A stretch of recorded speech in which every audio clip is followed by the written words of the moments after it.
I've used the Atomos Ninja Assassin a couple times now, and I have to say it's a good external recorder, but it does have a few problems.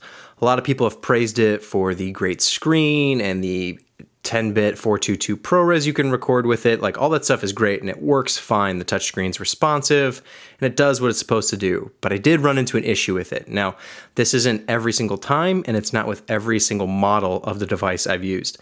I was on a recent shoot and one of the Ninja Assassins just kept turning off like it was overheating. You know, electronic device gets too hot and it would just shut itself off. It was doing that. Had another one in the exact same setup, exact same configuration, recording 4K, 10-bit, 422 externally from another GH4. The exact same setup. The other one was fine. Now, I contacted Lens Rentals because these were both rental units, and they said that the Ninja Assassin, some of the models can have an issue with the power supply. I don't really know if that was the case. It seemed to me like it was overheating. Like, to the touch, it was really warm, especially compared to the other Ninja Assassin that was right there. And this is really frustrating because when you're trying to film and you want to record something, you don't want to be stopped from that by the device just turning itself off. And normally I would record internally on the camera just as a a safety backup, and then record externally as well, so you kind of have that redundant system. But on the GH4, when you're doing 10-bit mode, you can't do that. Unfortunately, that was the case on this shoot. But fortunately, it didn't ruin everything. We were able to adjust and kind of make some adjustments here and there, and we were able to record internally on the GH4. And unfortunately, we weren't able to do it externally. So we basically had an external recorder that did us no good because it kept turning off. And like I said, it seemed like it was overheating. It would work well for like 10 to 20 minutes and then shut itself off. I could power it back up, and then it would die after like 2 or 3 minutes. If I let it sit a little bit longer and kind of cool off, I could power it back up, record 10 to 20 minutes, and then it would shut off again. So I don't know exactly what the deal was. It might just be a faulty model. But another thing I don't like about the Ninja Assassin is that the solid state drive, the SSD caddy on there, it's really loose. It doesn't fit quite right. They give you, when you get into Ninja Assassin and you want to use an SSD with it, the SSD doesn't slide in by itself. You put it in like a plastic case that kind of helps it fit better. And it doesn't have a really secure locking mechanism. So it kind of slides in there, but there's still this kind of gap and there's some play.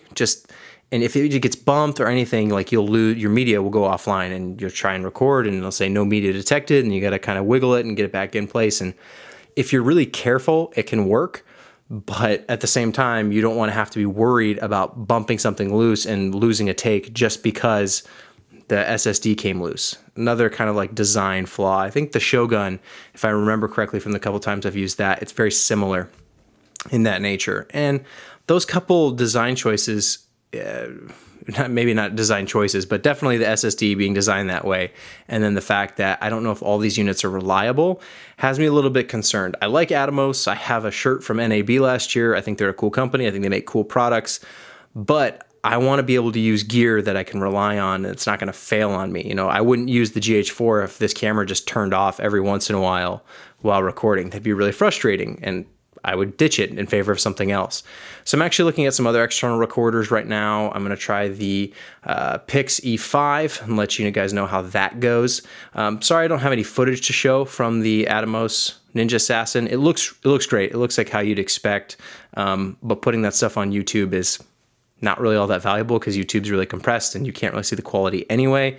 And aside from that, all of the footage, all the good looking footage, is client stuff that I can't show either. So sorry you just had to listen to me talk about it, but if you are considering using the Ninja Assassin, maybe you're thinking about buying one, I definitely recommend you rent one first, see how you like it, see if it does what you want. They're pretty cheap to rent because they're not that expensive in general. So I definitely recommend you rent one.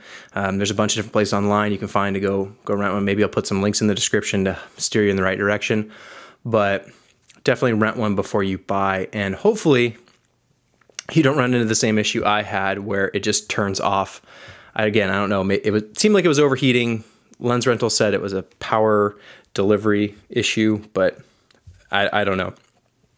In any case, I'm a little disappointed, a little let down, because it would have been really nice to have 2 of those Ninja Assassins on that shoot and for them to have worked really well. Because like I said, the footage looks fantastic. You know, at the end of the day, the footage looks great. It's just those unfortunate couple like workarounds that we had to do, or the fact that it was failing, was just really disappointing. And you don't want to have to deal with that. You don't want to be thinking about the gear when you're shooting.